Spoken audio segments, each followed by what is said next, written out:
ના ગાજો. માં બોલો ને તો મોઢું ખુલી જાય. માં બાપ બોલો બંધ. જેથી કરી માં તો હમણાં તો જાણવું છે. માના ગુણગાન જેટલા ગાય ને એટલા ઓછા છે. એક કે બે પ્રસંગ કહીશ.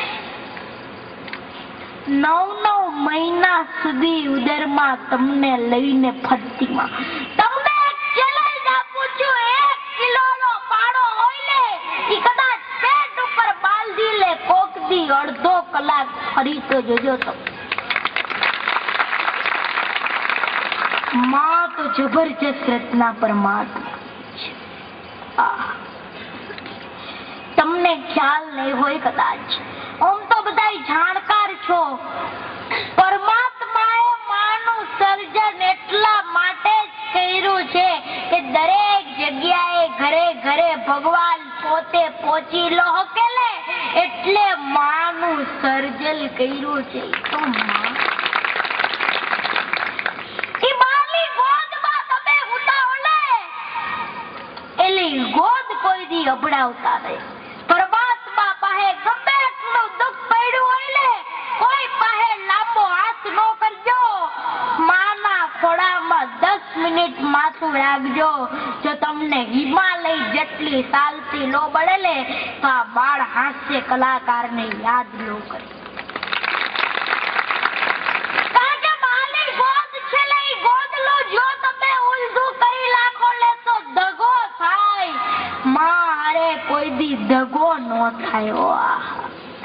અલે એક અંતિમ વાત કરી લે. વાત ગમે તો મારા શબ્દો ને વધાવજો. તમે જ્યારે જેલમાં ધરતી ઉપર પહેલો શ્વાસ લીધો ને ત્યારે હાજર કોણ હતું? તમારી માં.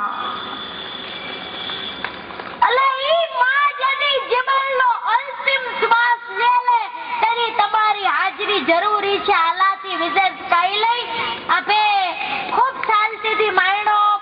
આપનો ખૂબ ખૂબ આભાર. Thank you very much. ફરીથી તકદીર હશે તો મળશું.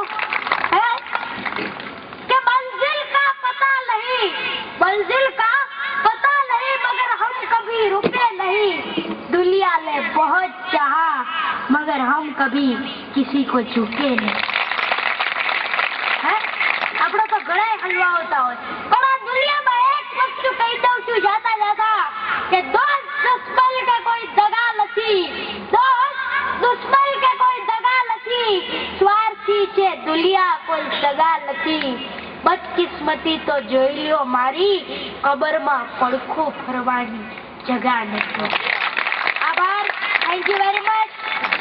બાળ કલાકાર તમને આટલી શાંતિથી એક એક વાતો એની યાદ શક્તિ કેટલી.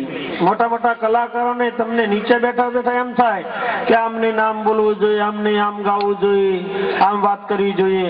બાકી એક વખત માચડે ચડો ને તો ખબર પડે બધું ચક્કર ભમર ફરતું એવું લાગે. પણ આટલી ઉંમરમાં આટલી સરસ રજૂઆત જોરદાર એકવાર સનિયારા માટે જોરદાર તાળીથી વધારીએ. ભાઈ ભાઈ